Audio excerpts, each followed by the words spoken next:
श्री स्वामी समर्थ. नमस्कार माझ्या लाडक्या माता भगिनींनो. आई हा शब्द उच्चारला की मायेचं सावट, त्यागाचं प्रतीक आणि अपार शक्तीचं रूप आपल्या डोळ्यांसमोर येतं. आई आपल्या लेकरासाठी काय करत नाही. स्वतः उपाशी राहते, पण बाळाला भरवते.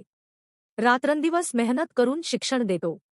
पण तरीही एक प्रश्न सतावत राहतो. माझ्या बाळाचं भवितव्य उजळेल का? अभ्यास करूनही यश का मिळत नाही? नोकरीसाठी इतके प्रयत्न करूनही अपयश का येतंय? आजचा हा व्हिडिओ त्या सर्व मातांसाठी आहे, ज्यांच्या डोळ्यात काळजी आहे आणि मनात आशा आहे.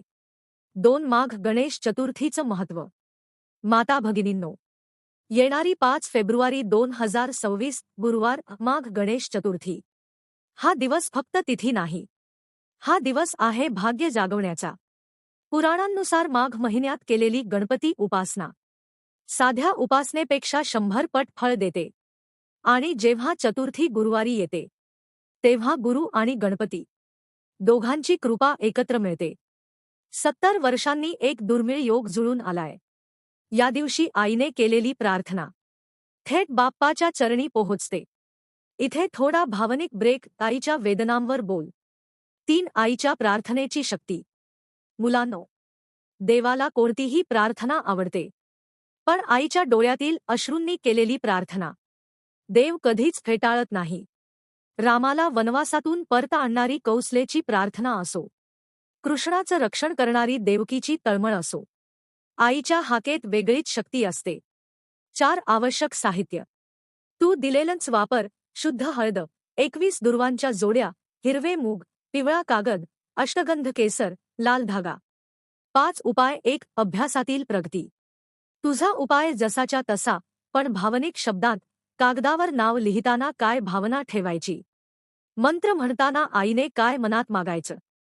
अनुभव कथा, काल्पनिक पण भावनिक उदाहरण दे.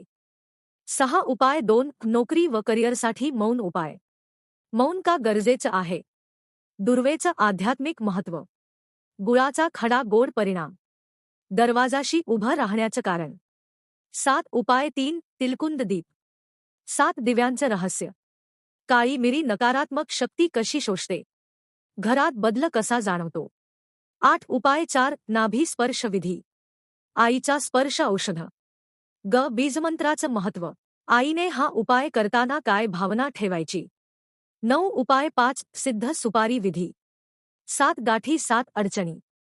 सुपारी म्हणजे अडचणींचं बंधन. मुलाच्या जवळ ठेवण्याचं महत्त्व. अचूक शुभ वेळ.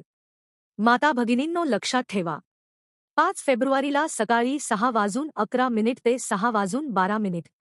हा 1 मिनिटाचा अत्यंत दुर्मिळ काळ आहे. या 1 मिनिटात गणपतये नमः मनात म्हटल्यास हा उपाय वाया जात नाही. राहू काळाची सूचना. दुपारी 2:30 ते 3:30 टाळा. आजचा हा व्हिडिओ आईच्या काळजीतून जन्मलेला आहे. जर एकाही आईचं बाळ या उपायामुळे पुढे गेलं, तर माझा हा प्रयत्न सफल झाला असं मी मानेन.